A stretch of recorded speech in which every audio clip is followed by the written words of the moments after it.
ನಮಸ್ಕಾರ. ಇವತ್ತಿನ ನನ್ನ ವಾರದ ಮಾತಲ್ಲಿ ನಮ್ಮ ಕೃಷಿಗೆ AI ಮತ್ತು ಡ್ರೋನ್ ಬಳಕೆಯ ಅವಶ್ಯಕತೆ ಇದೆಯಾ ಅಂತೇಳಿ ನಾವು ಒಂದಿಷ್ಟು ಆತ್ಮಚಿಂತನೆ ಮಾಡ್ಕೋಬೇಕಾದಂಥ ಅನಿವಾರ್ಯತೆ ಇದೆ. 1965ರಲ್ಲಿ ಹಸಿರು ಕ್ರಾಂತಿ ಬಂದಂಥ ಸಂದರ್ಭದಲ್ಲಿ ರಾಸಾಯನಿಕ ಕೃಷಿ ಮತ್ತು ಅಧಿಕ ಉತ್ಪಾದನೆಗೆ ಹೈಬ್ರಿಡ್ ಬೀಜಗಳು ಬೇಕು ಅಂತ ಹೇಳಿದಾಗ ಎಲ್ಲರೂ ಅದನ್ನು ಸಂಭ್ರಮದಿಂದ ಸ್ವಾಗತಿಸಿಬಿಟ್ಟು ಯಥೇಚ್ಛವಾದಂಥ ರಾಸಾಯನಿಕ ಮತ್ತು ಯಥೇಚ್ಛವಾದಂಥ ಹೈಬ್ರಿಡ್ ಬೀಜಗಳನ್ನು ಬಳಕೆ ಮಾಡ್ತಾ ಇವತ್ತು ನಮ್ಮ ಮಣ್ಣಿನ ಆರೋಗ್ಯನೂ ಹಾಳು ಮಾಡ್ಕೊಂಡಿದ್ದೀವಿ ಮತ್ತು ಜಾನುವಾರುಗಳ ಆರೋಗ್ಯನೂ ನಾವು ಇವತ್ತು ಹಾಳು ಮಾಡ್ಕೊಂಡು ಮತ್ತೆ ಹೊಸ ಹುಡುಕಾಟಕ್ಕೆ ನಾವು ನಿಂತಿದ್ದೀವಿ. ಇದೇ ಸಂದರ್ಭದಲ್ಲಿ ನಮ್ಮ ಕೃಷಿಗೆ ಡ್ರೋನ್ ಬಳಕೆಯ ಮೂಲಕವಾಗಿ ಔಷಧಿ ಸಿಂಪರಣೆಗೆ ಒಂದು ದೊಡ್ಡ ಪ್ರಯತ್ನ ನಡೀತಾ ಇದೆ.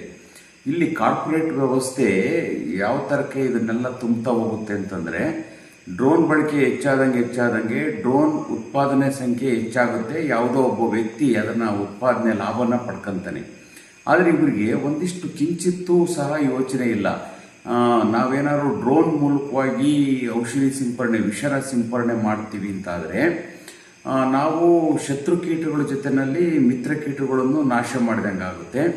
ಯಾವುದೋ ಒಂದು ರೋಗಕ್ಕೆ ನಾವು ಔಷಧಿ ಸಿಂಪರಣೆನ ಮೇಲಿಂದ ಡ್ರೋನ್ ಮೂಲಕ ನಾವು ಮಾಡ್ತೀವಿ ಅಂತಾದರೆ ಅಲ್ಲಿ ಡೈವರ್ಸಿಟಿನೂ ನಾವು ಹಾಳು ಮಾಡಿಬಿಡ್ತೀವಿ. ಆ ಕಾರಣಕ್ಕಾಗಿ ಡ್ರೋನ್ ಬಳಕೆಯಿಂದ ಔಷಧಿ ಸಿಂಪರಣೆ ಅವಶ್ಯಕತೆ ಇದೆಯಾ ಅನ್ನೋದನ್ನು ಪುನರ್ವಿಮರ್ಶೆ ಮಾಡಲೇಬೇಕಾದಂಥ ಅನಿವಾರ್ಯತೆ ಇದೆ. ಇವತ್ತು ಎಲ್ಲ ಯೂನಿವರ್ಸಿಟಿಗಳಿರ್ಬೋದು, ಕೃಷಿ ಇಲಾಖೆ ಇರ್ಬೋದು, ತೋಟಗಾರಿಕೆ ಇಲಾಖೆ ಇರ್ಬೋದು, ಇವರೆಲ್ಲರೂ ಸಂಭ್ರಮದಿಂದ ಇದನ್ನು ಸ್ವಾಗತಿಸಿಬಿಟ್ಟು ಇದಕ್ಕೆ ತರಬೇತಿಗಳು, ಡ್ರೋನ್ ಖರೀದಿಗಾಗಿ ಸಬ್ಸಿಡಿಗಳು, ಈ ಥರದ ಯೋಜನೆಗಳು ಈಗಾಗಲೇ ಸರ್ಕಾರದ ಮಟ್ಟದಲ್ಲಿ ರೂಪುಗೊಂಡು ಇದು ರೈತನ ಮನೆ ಬಾಗಿಲತ್ರಕ್ಕೆ ಬರ್ತಾ ಇದೆ.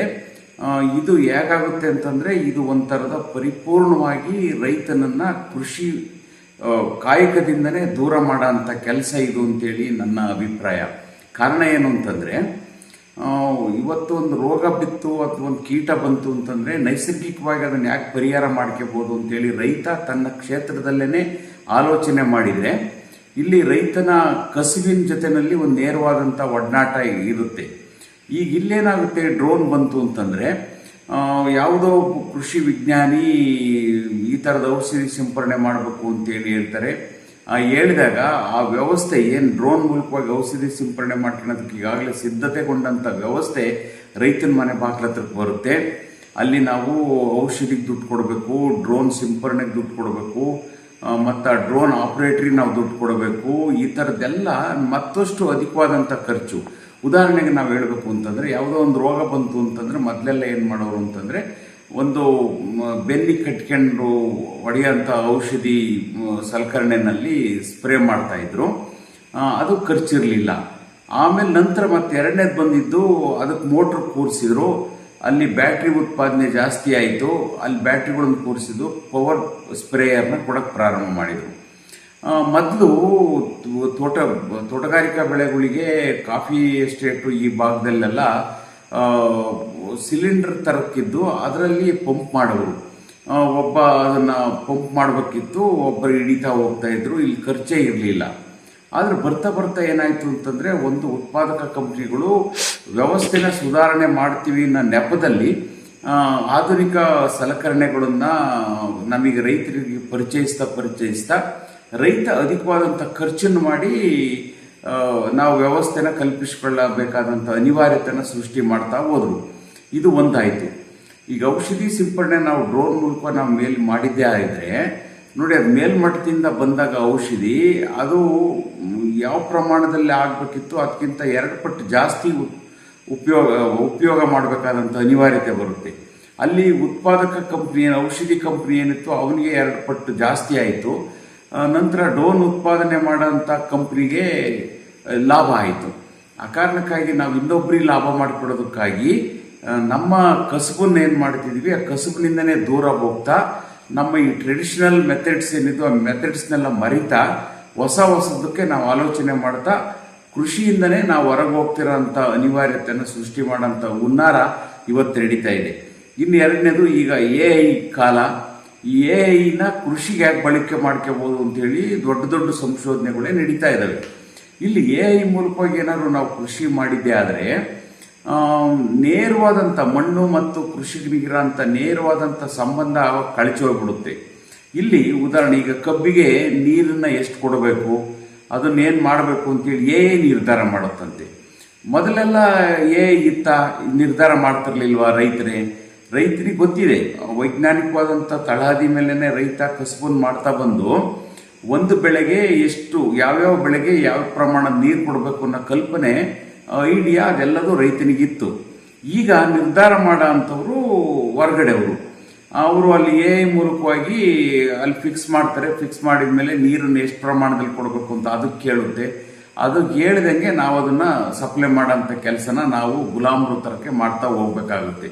ಆ ಕಾರಣಕ್ಕಾಗಿ ಇವತ್ತು ನಮಗೆ AI ಆಗಲಿ ಅಥವಾ ಡ್ರೋನ್ ವ್ಯವಸ್ಥೆ ಆಗಲಿ ಏನಾದ್ರು ಬಂತು ಅಂತಂದರೆ, ಕೃಷಿಗೆ ಬಂತು ಅಂತಂದರೆ ರೈತ ಮತ್ತು ಕೃಷಿ ಕಸುಬಿನ ಮಧ್ಯೆ ಒಂದು ದೊಡ್ಡ ಅಂತರ ನಿರ್ಮಾಣ ಆಗಿ ಕಾಲಾನಂತರದಲ್ಲಿ ಕೃಷಿಯಿಂದನೇ ರೈತ ವಿಮುಖವಾಗಿ ಹೋಗೋಂಥ ವ್ಯವಸ್ಥೆನ ಕಲ್ಪಿಸೋಂಥ ಹುನ್ನಾರಗಳು ಇವತ್ತು ನಡೀತಾ ಇದ್ದಾವೆ. ಆ ಕಾರಣಕ್ಕಾಗಿ ಇವತ್ತು ರೈತ ಬಂಧುಗಳೇ, ನಮ್ಮ ಅವಶ್ಯಕತೆಗೆ ಅನುಗುಣವಾಗಿ ನಾವು ಏನು ಮಾಡ್ಬೋದು ಅಂತ ನಾವೇ ನಿರ್ಧಾರ ಮಾಡ್ಕೊಳ್ಳೋಣ. ನಾವೇ ನಿರ್ಧಾರ ಮಾಡಿ ನಮ್ಮ ಕೃಷಿ ಕ್ಷೇತ್ರದಲ್ಲೇ ಅದಕ್ಕೆ ಪರಿಹಾರನ ಏನು ಕಂಡುಕೋಬೇಕು ಅಂತೇಳಿ ನಾವೇ ಇಲ್ಲಿ ಬೇಕಾದಂಥ ಜೈವಿಕ ಔಷಧಿಗಳು, ಜೈವಿಕ ಗೊಬ್ಬರಗಳನ್ನು ನಾವು ಉತ್ಪಾದನೆ ಮಾಡಿಕೊಂಡು ನಾವು ಮಾಡ್ತಾ ಹೋದರೆ ಸಾಕಷ್ಟು ಅನುಕೂಲ ಆಗುತ್ತೆ. ಇಲ್ಲಿ ಇಲ್ಲೆಲ್ಲ ಮುಚ್ಚಿಗೆ ಮಾಡೋರು ಕಬ್ಬಿನ, ಉದಾಹರಣೆಗೆ ಈಗ ಹೆಚ್ಚು ಕಬ್ಬಿನ ಬೆಳೆ ಬಗ್ಗೆನೇ AI ಅಳವಡಿಸೋದಕ್ಕೆ ದೊಡ್ಡ ಕೆಲಸಗಳು ನಡೀತಾ ಇದ್ದಾವೆ. ಇವತ್ತು ಕಬ್ಬಿನ ಗದ್ದೆಗಳಿಗೆ ಇವತ್ತು ನಾವು ಕಬ್ಬು ಕೊಯ್ದಾದ್ಮೇಲೆ ಮುಚ್ಚಿಗೆ ಮಾಡಿ ಅದ್ರ ಜೊತೆಯಲ್ಲಿ ಉಪಬೆಳೆಗಳನ್ನು ಬೆಳೀತಾ ಅನೇಕ ಲಾಭಗಳನ್ನು ಗಳಿಸ್ಕೊಂತ ಮಣ್ಣನ್ನು ಸಂರಕ್ಷಣೆ ಮಾಡ್ತಾ ನೀರನ್ನು ಸಂರಕ್ಷಣೆ ಮಾಡ್ತಾ ಆ ಟ್ರೆಡಿಷನಲ್ ಮೆಥಡ್ನಲ್ಲಿ ಕಬ್ಬನ್ನು ಬೆಳೀತಾ ಇದ್ರು. ಈಗ ಅದು ಯಾಕೆ ಸಾಧ್ಯತೆ ಆಗಲ್ಲ? ಏನೋ ಒಂದು ಬಂದಿದೆ ವಸ್ತು, ಆ ವಸ್ತುನ ಅಳವಡಿಸ್ಕೋಬೇಕು ಅನ್ನೋ ತವಕ ರೈತನಿಗಿದೆ. ಆ ತವಕದ ಜೊತೆಯಲ್ಲಿ ಮುಂದೆ ನನ್ನ ಭವಿಷ್ಯ ಏನು ಅನ್ನೋದನ್ನ ಮರ್ತು ಹೋಗಿದ್ದಾನೆ. ಆ ಕಾರಣಕ್ಕಾಗಿ ಒಂದಿಷ್ಟು ಈ ಪ್ರಯತ್ನಗಳಿಗೆ ಬ್ರೇಕ್ ಹಾಕೋಂಥ ಕೆಲಸ, ಈ ಥರದ ಅವೇರ್ನೆಸ್ ಕ್ರಿಯೇಟ್ ಮಾಡೋಂಥ ಕೆಲಸಗಳು ಆಗಲಿ ಅಲ್ಲೆಲ್ಲೇ ಅಂತ ಹೇಳ್ತಾ, ಇವತ್ತು ಈ ವಾರದ ಮಾತಲ್ಲಿ ಡ್ರೋನು ಮತ್ತು AI ಬಳಕೆಯ ಅವಶ್ಯಕತೆ ಇದೆಯಾ ಅನ್ನೋದ್ರ ಬಗ್ಗೆ ನಾವು ಯೋಚನೆ ಮಾಡಬೇಕಾದಂಥ ಸ್ಥಿತಿನ ತಂದೊಡ್ಡಿದಾರಲ್ಲ, ಅದ್ರ ಬಗ್ಗೆ ನಾವು ಗಂಭೀರವಾಗಿ ಯೋಚನೆ ಮಾಡಬೇಕು ಅನ್ನೋದು ನನ್ನ ಒಂದು ಕಳಕಳಿ. ಇವತ್ತು ನೋಡಿ, 1965ರಲ್ಲಿ ರಾಸಾಯನಿಕ ಕೃಷಿನ ಪರಿಚಯಿಸಿದಿರಲ್ಲ, ಆ ಸಂದರ್ಭದಲ್ಲಿ ಪರಿಚಯಿಸಿದಾಗ ನಾವು ಸಂತೋಷವಾಗಿ ವಿಜೃಂಭಣೆಯಿಂದ ಅದನ್ನು ಸ್ವಾಗತಿಸಿದಿವಲ್ಲ. ಸ್ವಾಗತಿಸಿದ ಮೇಲೆ ನಾವು ಅಭಿವೃದ್ಧಿ ಆಗಬೇಕಿತ್ತಲ್ವಾ? ಈ ಒಂದು ಸೂಕ್ಷ್ಮತೆ ನಮಗೆ ಬೇಕು, ಅಭಿವೃದ್ಧಿ ಆಗಬೇಕಿತ್ತು. ಯಾಕೆ ಆಗಲಿಲ್ಲ? 60 ವರ್ಷದಲ್ಲಿ ಆದಂಥ ಅನಾಹುತಗಳು ಏನಾಯಿತು ಅದನ್ನು ನಾವು ಅವಲೋಕನ ಮಾಡಬೇಕಾದಂಥ ಅನಿವಾರ್ಯತೆ ಬಂದಿದೆ.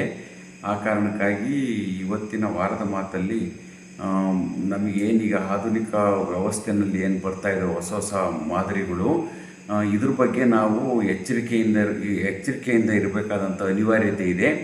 ಆ ಕಾರಣಕ್ಕಾಗಿ ನಾವು AI ಬಳಸುವಾಗ ಮುಂದಾಲೋಚನೆ ಇಟ್ಕೊಂಡು ಬಳಸಬೇಕು. ಜೊತೆಯಲ್ಲಿ ನಾವು ಡ್ರೋನ್ ಬಳಕೆಯಿಂದ ನಾವು ಜಾಗೃತರಾಗಬೇಕು. ಜಾಗೃತರಾದಾಗ ಮಾತ್ರ ನಮ್ಮ ಕೃಷಿ ಶಾಶ್ವತವಾಗಿ ಉಳಿಯುತ್ತೆ.